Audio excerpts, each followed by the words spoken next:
तो आइए दोस्तों शुरू कर देते हैं वीडियो को। Poem name how to tell wild animals from class 10th। इसका क्वेश्चन 1 देख लेते हैं। क्या पूछ रहा है इसमें poet? Does dying really rhyme with lion? जो डाइंग वर्ड यूज किया गया है पोएम में, क्या वो सच में लयबद्ध है लायन से? कैन यू से it in such a way that it does? आप कौन से तरीके से इसको कह सकते हैं कि ये है?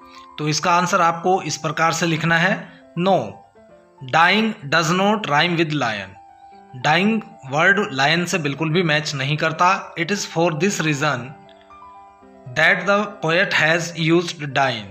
देखिए, इसी कारण से पोएट ने डाइंग के स्थान पर डाइन को यूज किया है। So that when we pronounce it rhymes with lion. इसलिए डाइन को जब हम प्रोनाउंस करेंगे तो ये लायन से मैच कर जाता है। ओके दोस्तों, चलिए क्वेश्चन नंबर 2 को देखते हैं। How does the poet suggest that you identify the lion and the tiger? Poet आपको कौन से तरीके सुझाव देता है या किस तरीके से आपको सुझाव देता है एक टाइगर और एक लायन में पहचान करने का? When can you do so? आप ऐसा कब कर सकते हैं? अकॉर्डिंग टू हिम, पोएट के अनुसार आप ऐसा कब कर सकते हैं? तो प्रश्न में ये पूछा जा रहा है कि एक लायन और एक टाइगर को आप कवि के अनुसार किस प्रकार से पहचान सकते हैं। उसने कौन से तरीके आपको बताए, कौन से तरीकों का सुझाव आपको दिया है, ये प्रश्न है। ठीक है, तो इसका आंसर इस प्रकार से आपको लिखना होगा। The poet suggest that if a large and tawny beast in the jungle in the east advances towards us. Poet ने सुझाव दिया है, यदि एक बड़ा भूरे रंग का बड़ा सा जानवर ईस्ट के जंगलों में हमारी ओर आगे को बढ़ता है, then it is an Asian lion. तो तब यह एशिया का शेर होगा। वी कैन आइडेंटिफाई इट, हम इसको इस प्रकार से पहचान सकते हैं। When it roars at us, जब यह हम पर दहाड़ता है। While we are dying with fear, तब हम भय के कारण मरने को हो जाते हैं। When while roaming we come across a wild beast, आगे बढ़ते हुए घूमते हुए जब हम एक जंगली जानवर से मुलाकात करते हैं। That is yellow in colour with black stripes, जिसका रंग पीला होता है, काली धारियाँ होती हैं। It is a Bengal tiger, यह बंगाल का टाइगर है यानी बाघ है। We can identify it when it eats us, हम इसको कब पहचान सकते हैं? जब ये हमको खा लेता है। तो ये तरीके बताए हैं इस पोएम में पोएट ने। ओके दोस्तों, ये क्लियर हो गया होगा। चलिए आगे बढ़ते हैं।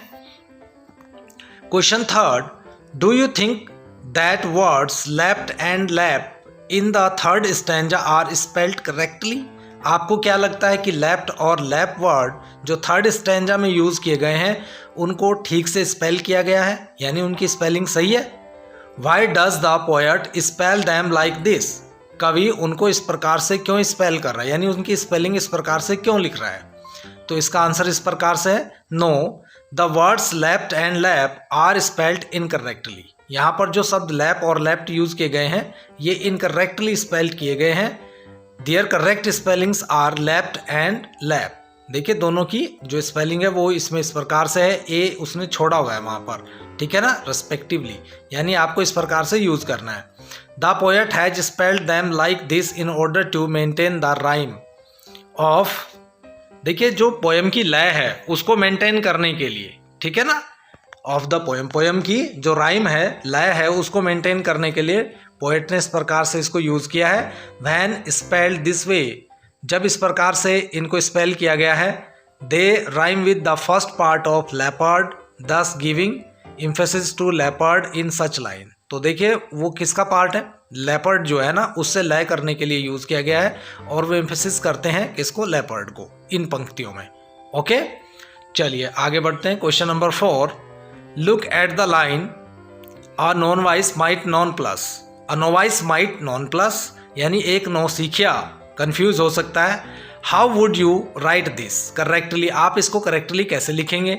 Y is the poet incorrect line better in the poem? देखिए, पोएट ने अपनी पोएम में बेहतर तरीके से इनकरेक्ट लाइन यूज की है, क्यों की है, तो ये हमको बताना है। तो इसका आंसर आपको इस प्रकार से लिखना है, the line a novice might nonplus, एक नौसिखिया कंफ्यूज हो सकता है, can be correctly written as, इसको ठीक इस प्रकार से लिखा जा सकता है, a novice might be nonplussed, ठीक है, एक नौसिखिया कंफ्यूज हो सकता है। The poet's incorrect line is better in the poem, poet ने जो इनकरेक्ट लाइन को पोएम में यूज किया वो इसलिए बेहतर है, as it is maintains the rhyme scheme of the poem, क्योंकि राइमी स्कीम जो पोएम की है उसको ये मेंटेन रखता है। By writing it incorrectly nonplus rhymes with thus, देखिए नॉन प्लस को इसलिए इनकरेक्टली यूज किया गया है क्योंकि ये 10 को राइमी स्कीम में लेकर चलता है, ठीक है, नॉन प्लस और 10। ओके, तो ये इसके क्वेश्चन आंसर थे पोएम के, जो हमने इस वाली वीडियो में आपके साथ डिस्कस किए हैं। तो दोस्तों आज की इस वीडियो में इतना ही। यदि ये वीडियो आपको अच्छा लगा हो तो वीडियो को लाइक कर दीजिए, अपने दोस्तों के साथ शेयर कर दीजिए। जो लोग चैनल पर नए हैं उनसे गुजारिश है कि चैनल को जरूर सब्सक्राइब कर लें, जिससे कि आने वाले वीडियो के नोटिफिकेशन सबसे पहले आपको मिल सके। इस वीडियो को देखने के लिए आप सभी का धन्यवाद। मिलते हैं अगले वीडियो में, तब तक के लिए thank you so much, bye bye.